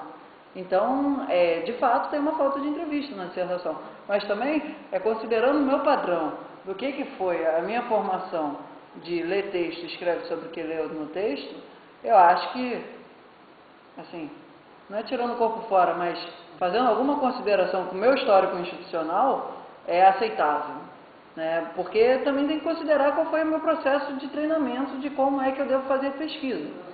E eu vejo que, de fato, muitas entrevistas são extremamente necessárias. É o que eu falei. Para a minha forma de pesquisa até aqui, eu não consegui dar conta exatamente da parte que entra na REDLAC. Por quê? A REDLAC, essa parte dos fundos ambientais, não tinha material suficiente que eu conseguisse achar na internet ou em biblioteca, que eu pudesse ler, pensar sobre o assunto e escrever. Eu precisava, nessa época, já ter um know-how, uma sacação de falar, nossa, esse material aqui, eu espremo, não sai nada. Eu preciso ir para a rua, saber fazer um monte de entrevista. Só que eu não tinha ainda essa maturidade, talvez, né? Essa vivência, porque eu acreditava que apertando mais o limão ali ia fazer a limonada. Mas não saía muito sumo dali. Deveria ter passado mais Assim, é completamente diferente. Tem material. Tudo bem, mas eu... Tem. Eu não Tá. sei quem mais. Tá. Assim, mas assim... mas assim, a minha pesquisa de internet, essas coisas, eu consegui chegar até CFA. É claro que, por exemplo, esse material que eu consegui com a Camila não foi um material que eu conseguiria na internet. Existem muitas coisas que eu ia sempre pesquisando e ia falando, olha, dos 10 PDFs que eu abri aqui, 2 me servem a alguma coisa. Aí desses 2 eu olhava a bibliografia e ia procurando uma outra coisa. Só que, por uma questão de tempo também, assim, do quanto esse assunto é recente, é muito difícil você pegar o material na crista da onda. Eu não tenho ainda essa capacidade de... Mas tudo bem. Então, mas eu acho que isso não é uma... Mas era até bom agora pensar que a gente tem nem fala, isso aí a gente vai ter a pegar para passar para a gente, então pode ser de repente por A e-mail. biblioteca do Funil está entupida desse lado. Você teve lá. Eu tive lá, eu conversei com a Jaqueline várias vezes. Tá, então... Mas dela não sabe. Tudo bem.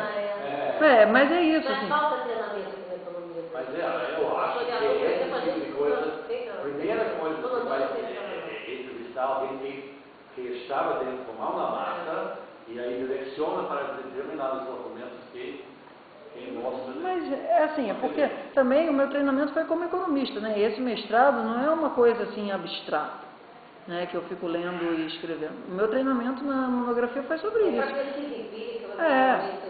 E assim, você vê que a parte mais abstrata, mais teórica, está muito mais bem feita do que a parte empírica. Mas, assim, isso é o que é ali, né? Agora, sobre essa questão dos princípios do Equador e dessa voada... Eu não queria ocupar um tempo para você poder falar, mas assim, eu acho que isso não justifica totalmente, porque se você fez essa escolha, eu como orientadora do MST, a gente deveria ter rompido com essa inércia, ou com essa, uma tentativa de falacuna, de fato houve uma certa negligência, porque senão a gente faz uma tese teórica, de repente eu fiz, não ter me chamado, a gente pega aqui dentro desse mundinho absolutamente confortável, entendeu? O povo, trabalhando, administrando essa nossa sociedade do mundo real, que eu tenho, você também, mas a gente carece. Então, acho que tem que fazer uma meia-culpa aí, eu como orientadora também faço. Mas eu acho que... a gente não explorou os dados primários, né? Sendo que a gente você se propôs a fazer isso na dissertação, tá certo? Eu acho que... faz parte do osso digamos, do ineditismo, né, nesse tipo de treinamento. Não acho que é uma coisa assim que não dá para... Agora, sobre a questão do aspecto do princípio do Equador, eu acho que está muito fraco mesmo, assim. Quando eu estava lendo aqui de novo, agora eu falei, cara... Isso daqui tá... não tem porquê, assim, isso não se sustenta. Isso daí estava mais uma hipótese de estar pensando na hora do que exatamente devia ter entrado aqui, entendeu? Isso era muito mais uma coisa a ser cogitada do que exatamente virar uma hipótese. Então, não tem consistência para se manter ali. Eu acho que esse daí precisa tirar porque ele não se sustenta ali. Eu tiraria também, ou então corrigiria, a tua interpretação do que seja o MER. Tá.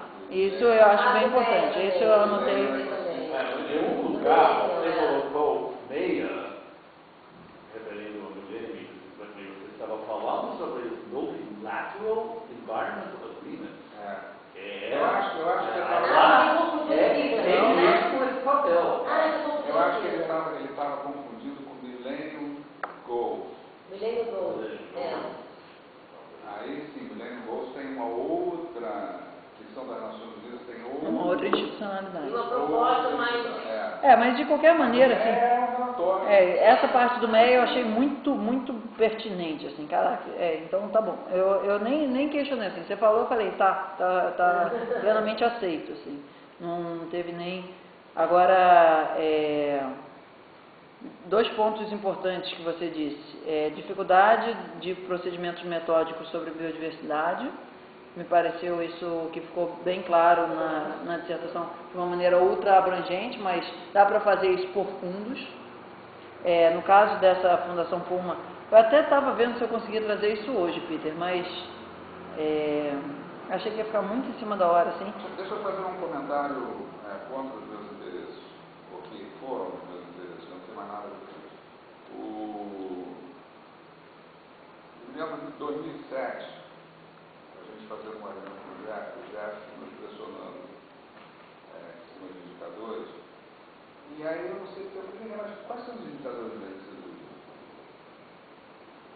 E aí o cara ficou de vermelho, amarelo, roxo, não sei o que, e aí eu vou lá cá, vocês não têm.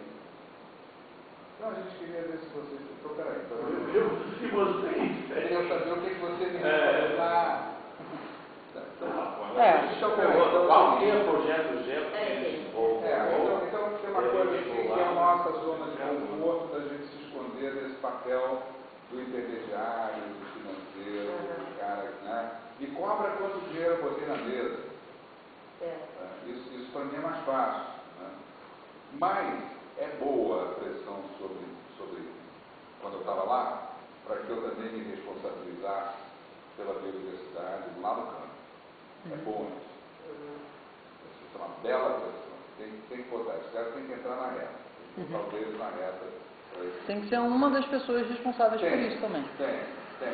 Ainda que você não esteja no campo, você tem que se virar para transferir essa responsabilidade para o outro, tal, de modo que você seja corresponsável. Isso é importante. Acho que essa palavra é boa, corresponsável.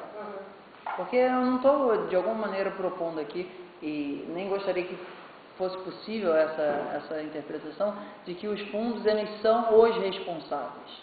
Mas eu acho que os fundos têm alguma responsabilidade.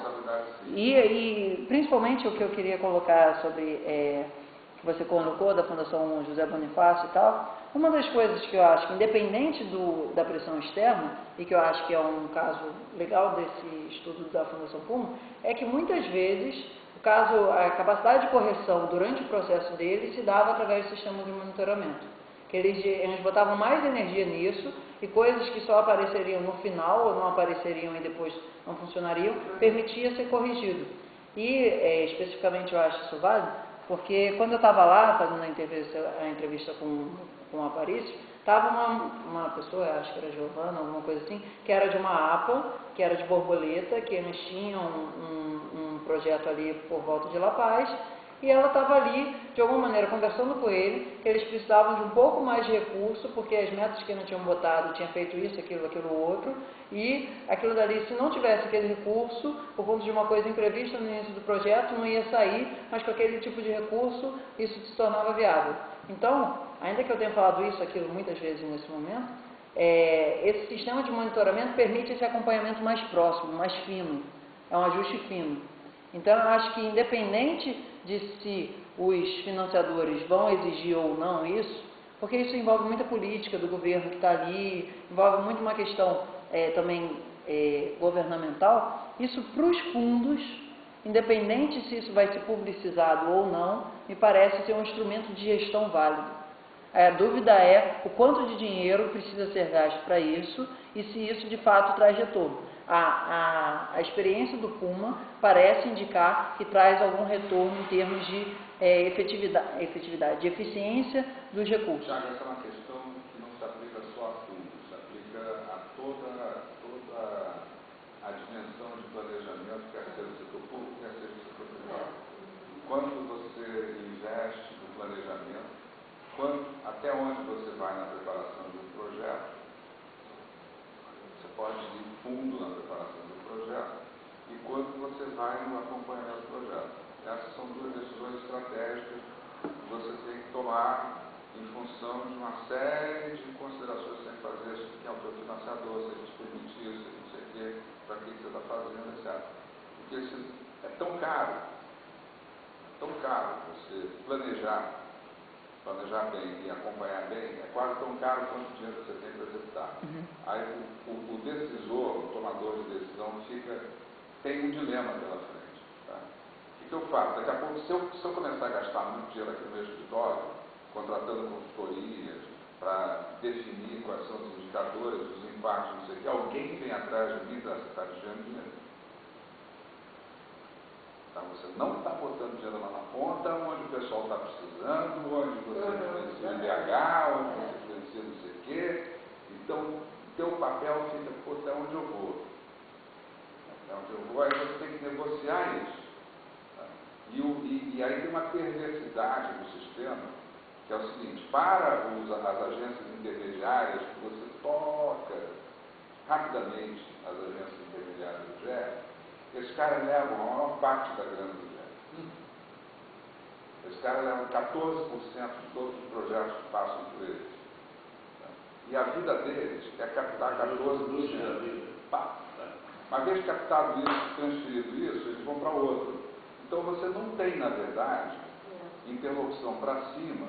O cara já não está mais interessado no que você vai fazer com aquele dinheiro. Você está livre. Isso aqui é atravessar. Não, é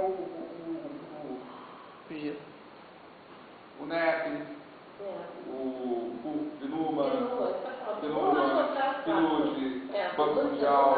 Banco Mundial que toma conta de grande parte dos projetos GEF. A maior parte dos projetos GEF são 14%. Bom, eles ficou 14%, aquela equipe está paga, né, então o projeto 30 bilhões de dólares, 14% dele. Sobre essa parte dos indicadores, uma coisa que aparece nessa área GEF é o tracking tool do Banco Mundial. Então, assim, de alguma maneira, eles meio que, tem isso daqui, pelo menos faz isso. Mas esse tracking tool também tem questões metodológicas consideráveis, válidas para estudar alguns casos, outros nem um pouco válidos. Tem uma adaptação muito legal do tracking tool do ARPA. O ARPA pegou o tracking tool e disse, eu vou usar isso, e vou usar legal, vou usar bem. Aí tem uma boa versão, tem uma boa adaptação do tracking tool. É disponível? Disponível. Eu realmente acredito que esse recorte teórico me encanta. Eu acho que eu estudei muita coisa na economia que eu falava, putz, que lixo. E assim, esse recorte é uma coisa que eu acho que funciona para entender algumas coisas que para mim são importantes. Sobre esse aspecto do conceito de emergência, foi um livro que a Valéria me passou há um tempo atrás, quando ela tinha voltado aos Estados Unidos, eu acho bem escrito. Eu acho que o Hodgson tem uma capacidade conceitual bem legal. Bem legal. Agora, assim, sobre essa questão da coevolução, eu não quis muito entrar nesse assunto, porque eu acho que aí já não é que eu não gosto, não é que eu não acho importante. Eu acho que é fundamental, mas assim,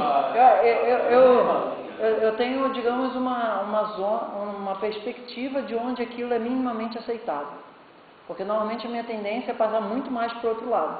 Então eu já aprendi que a Valéria, se ela ficar me segurando o tempo todo, ela fica cansada, assim, então eu dou um descanso, eu só faço uma coisinha ou outra aqui, e ela fala, não, cara, não.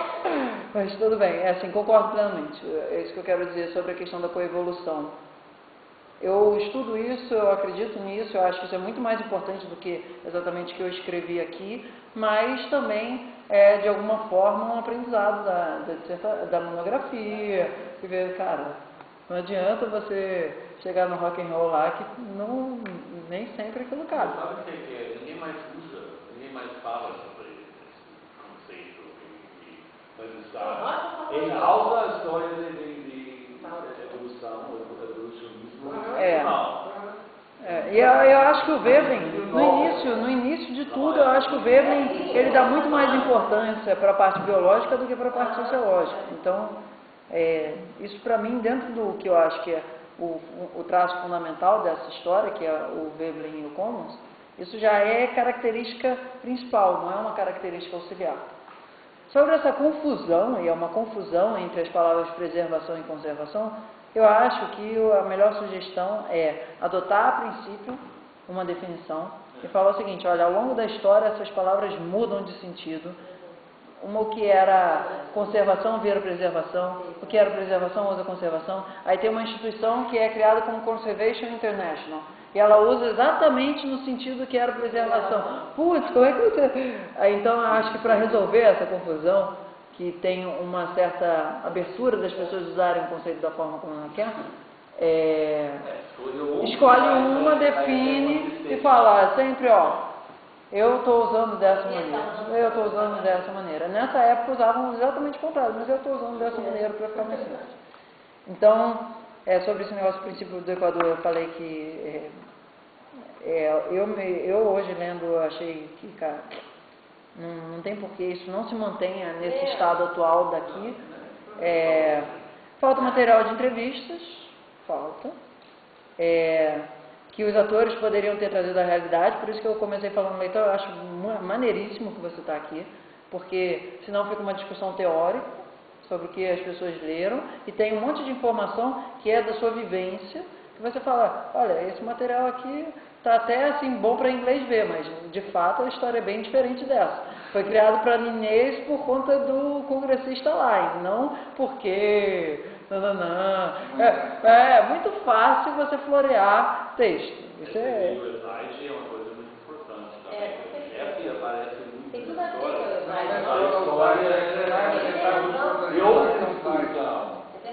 os americanos manipulando. Mas assim, eu não sei se foi uma certa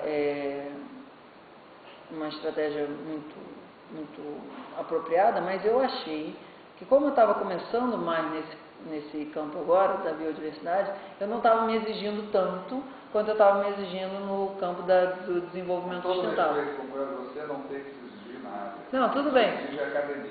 Tudo bem, mas assim, o que eu estava querendo dizer com isso como eu conhecia muito mais o tema do desenvolvimento sustentável, o material teve uma tendência a ficar muito mais consistente, muito mais bem elaborado.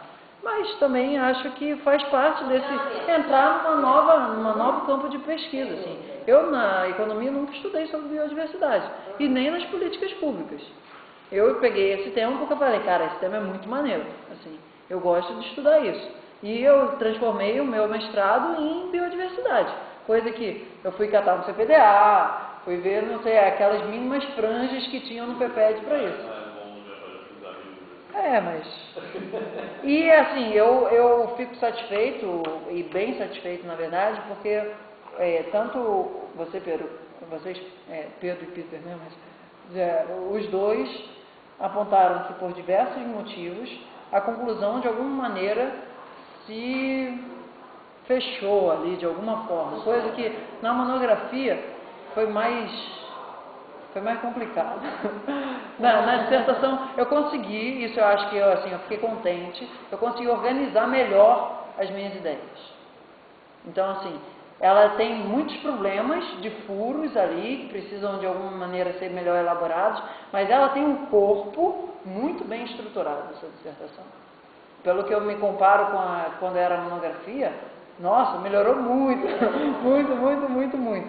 Então, nesse aspecto, eu vejo que era um foco de atenção meu quando eu estava escrevendo isso. Isso tem início, meio e fim.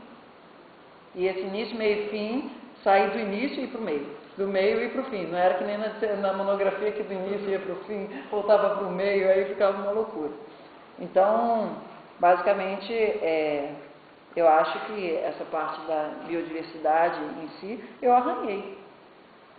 Algumas coisinhas eu arranhei bem, outras eu arranhei para ver que está viajando.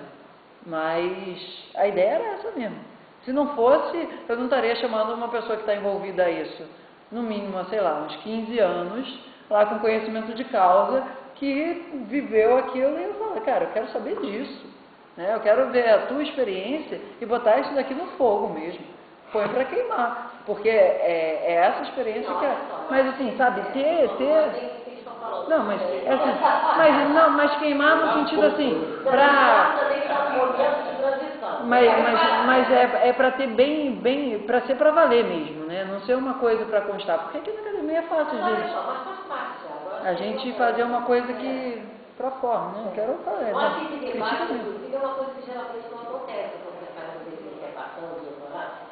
Tem que sair aquela coisa amarrada, fechada, definitiva. Então, eu acho que é bom que o ambiente acadêmico seja sempre um ambiente de questões abertas, questões... e que todo mundo pode comentar, que não tem aquela coisa de só pode participar acadêmico, né? A gente não fica dentro de uma parede de sala, dando de conforto. Então, acho que é muito bom o Pedro certamente alguma coisa que o professor, né, vai influenciar ele, isso, como gestor. Eu acho que é muito legal. O que eu quis dizer é só que eu sinto que essa apresentação foi para valer mesmo. Publicar e fazer e até ela ser mais convincente como dissertação, né, mesmo sendo relativamente heterodoxo, não ortodoxo, eu acho que você realmente merece dar mais pelo menos justificar essa falta de fonte primária, talvez um pouco mais, e fazer uma... Isso daí faz parte, eu acho, do processo de... Não, se você for publicar... Não, tudo bem. Vai ter que voltar. Mas aí tem até aquela calma de publicar, tem a pressão, porque você tem que defender, tem que passar e tal. Aí você vai fazer realmente como um pesquisador. Isso que é legal. Sim. Como historiador. E eu acho que vamos lá, olha, tem um compromisso com você primeiro, vamos voltar pelo menos para eu estar aqui. Eu acho que seria um artigo baseado na elaboração. Não, eu acho assim, olha, você conversou um pouco, mais ou menos. Conversou muito pouco com você, é verdade. Eu comecei muito eu pouco até com dei uma muita gente. cobrada, uma certeza muito mais. Bem, ela estava mais disponível. Eu saí do Rio em 2010. E assim, essa dissertação ela começou a existir de fato quando eu voltei da Bolívia. De fato, eu quero dizer assim, esse aspecto da pesquisa que ficou muito pouco pesquisado. Mas teve o gasto, já deu? Só de ter feito uma boa entrevista, ter convivido, você ficou horas com aquele rapaz. Eu acho que já gerou uma... Assim, coisa, se você for mexer nisso,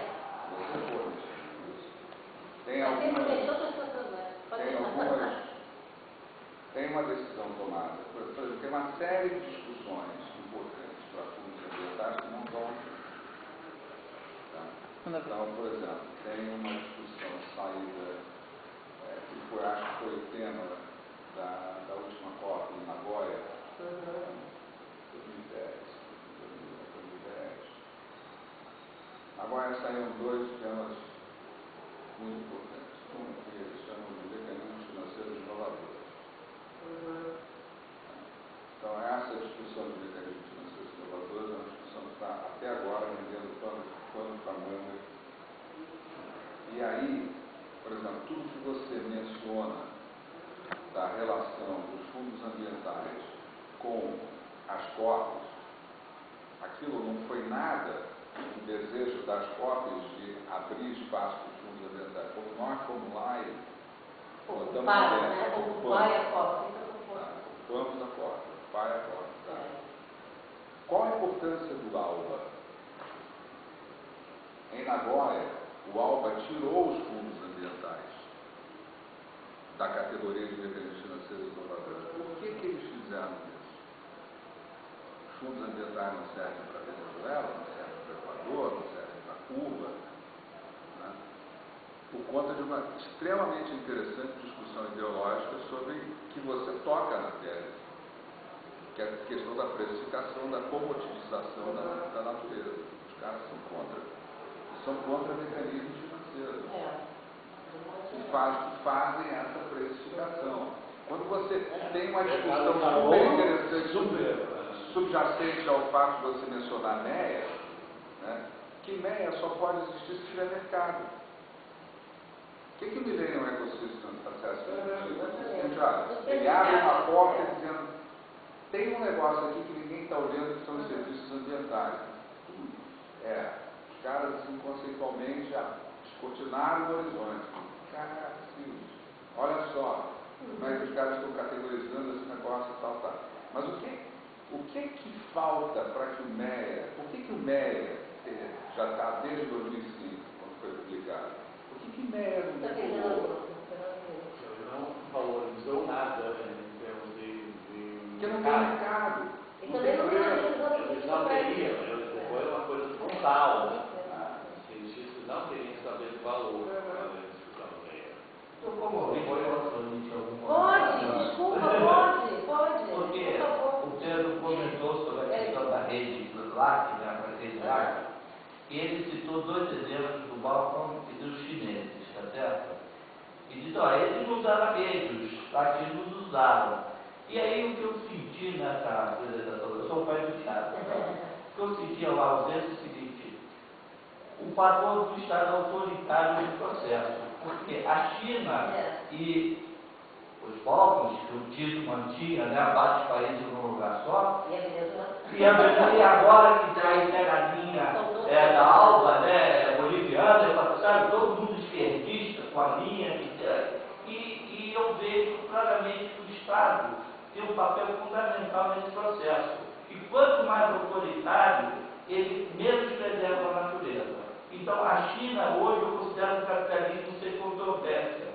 E você vê o exemplo da Apple. A Apple pega, bota uma fábrica na China, lá explode, os caras ficam suicídio, eu compro um Apple, compro um iPhone, e está tudo bem.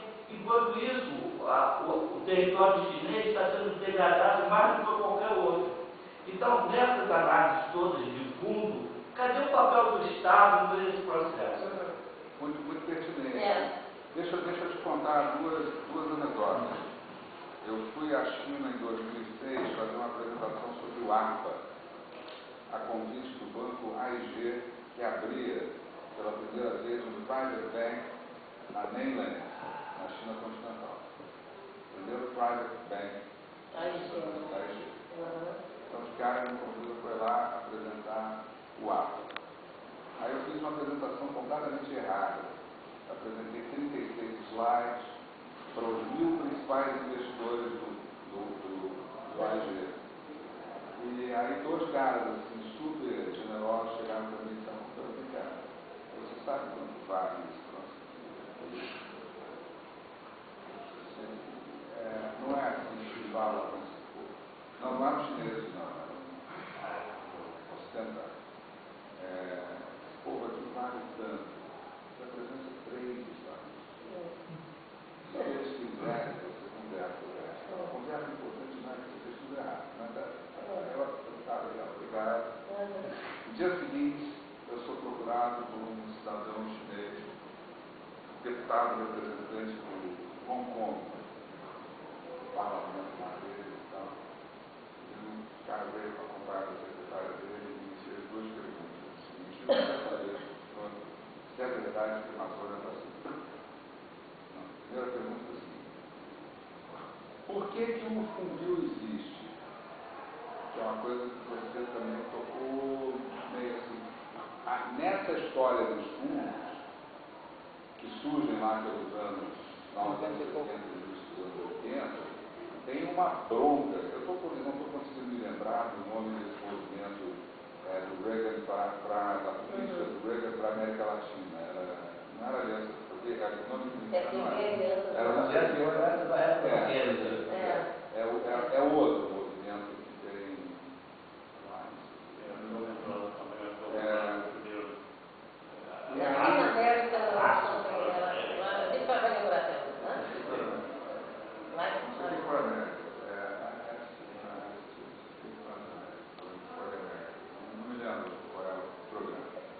Mas aí o cara vem, e isso tem muito a ver com a corrupção dos Estados e com a tentativa de fortalecimento da sociedade civil, fazendo com que houvesse um mecanismo da sociedade civil que pudesse cumprir funções do Estado.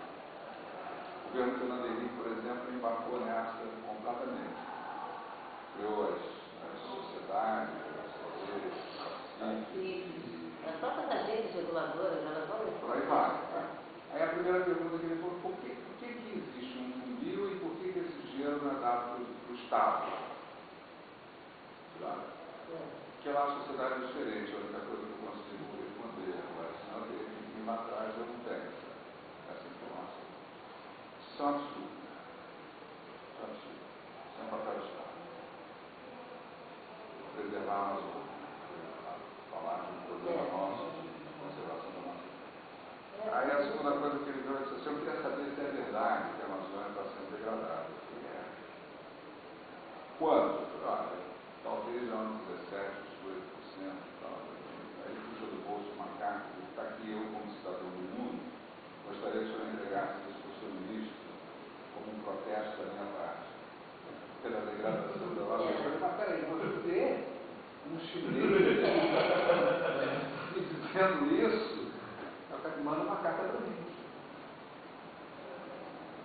manda uma carta, eu sou deputado. Por que você não se manifesta? Olha o que está acontecendo na China. Tá? O cara me cobrando uma ação democrática. Eu falei, Tá. Agora, última anedota. Dia 10 de dezembro de 2010, a China lança um programa de 1,5 trilhão de dólares a serem usados em 5 anos. Veja aí, 15% dá 300 bilhões de dólares ano, 1,5 trilhão, em que eles prevêem investir em 7 setores de sustentabilidade. 7 setores de sustentabilidade. O que eu acho que a China está fazendo? Eu não sei o que está fazendo. Ele continua degradando, ela continua degradando, ela business as usual, tratorando, né? Mas ela por aqui está correndo, está procurando um outro mercado. Por exemplo, prédios mais inteligentes que consumem Tudo que você pode imaginar. Ian Boutin teve agora aqui um teórico francês ajudando a construir cidades inteligentes na China. E os desertos que eles estão ocupando. Porque eles não têm saída, eles estão chegando no limite deles. O que eu acho que eles vão fazer? Vamos chegar em 20 anos. É isso que eu não vi nada na tese dele, entendeu? O papel do Estado autoritário nesse processo. Mas de todo mundo for resolver Mas isso tem uma questão do Em tamanho. 2020 eles param de crescer. É claro que você tem que dar um recorte à sua tese, isso aqui não é uma enciclopédia. Tem que dar um recorte, Tem que dar um exatamente. recorte, tem que dar uma A grande dificuldade é que abriu muito, então você se expõe a demandas. Porque esse teu negócio de começo, meio e fim, com essa latitude, aí eu jogo aí dentro qualquer coisa. Vou puxar o paper da China aqui agora para mostrar pro teu pai e vou dizer, tá faltando isso ali, Aí ele levantou. Mãe do Thiago. Era a mãe que contou a gente. Deixa o menino. O mais que propõe fazer uma coisa, você tem o escopo e o não escopo.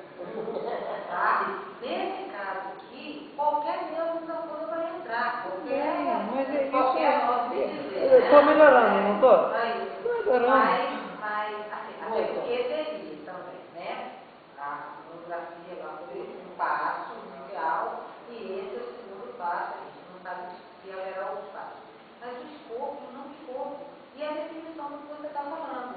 Eu sei que porque dá espaço de tempo. Eu melhorei muito. Que é uma interpretação, isso aqui eu fiz, eu até escrevo alguma coisa, ele realmente foi objetivo, tá certo? Agora é normal na hora da dança, até porque é um tema que está muito pouco, está muito em aberto em geral, porque se já tivesse mais fechado, ele estaria citando várias teses e artigos indexados e outras teses doutorais, entendeu? O fato é que, na verdade, eu não tenho nenhuma marca dentro da economia, nem a economia ecológica na frente. Sim, eu sei. Agora o que faltou mesmo, eu acho que foi. Outro tipo de análise. Outro tipo de análise. Eu acho que faltou mesmo. Foi no lado empírico. No empírico, ele talvez já tinha. Ele ia dar uma sentada. Ele dava uma sentada e ele tiraria ele desviaria o leitor para esse tipo de assunto, assim. Meu pai me lembrar dos quadros, ele ficar tentando olhar. Então, o que me chamou a atenção Foi por exemplo, dele que ele disse assim, poxa, ele tem razão. os latinos, eu entendi da seguinte forma: latino adora um oba-oba, latino adora um oba-oba, latino adora ter uma diariazinha para ganhar, né? Então eles fazem tudo isso para que tem. Mas essa controvérsia, essa nossa forma, permite pelo menos ter uma visão mais abrangente. E hoje o que eu acho, assim, o capitalismo da China é um capitalismo sem controvérsia. Então tem um Estado que determina só o lucro, não quer saber tudo do meio ambiente. E aí como é que entra essa questão de fundos? Sabe, ela se perde na questão dos fundos. Então se está se procurando ter uma metodologia que seja abrangente, que não seja específica de um país, tem que levar em conta o Estado planetário. Você está como que eu encaro isso? Eu acho que é muito útil essa discussão que já tivemos.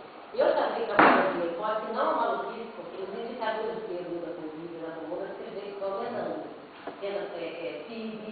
E sabe aonde? Em grande medida, porque eles praticam uma economia solidária há muito tempo, eles têm muita cooperação, eles já têm povos que nunca vão, talvez, com a pegada ecológica tão grande.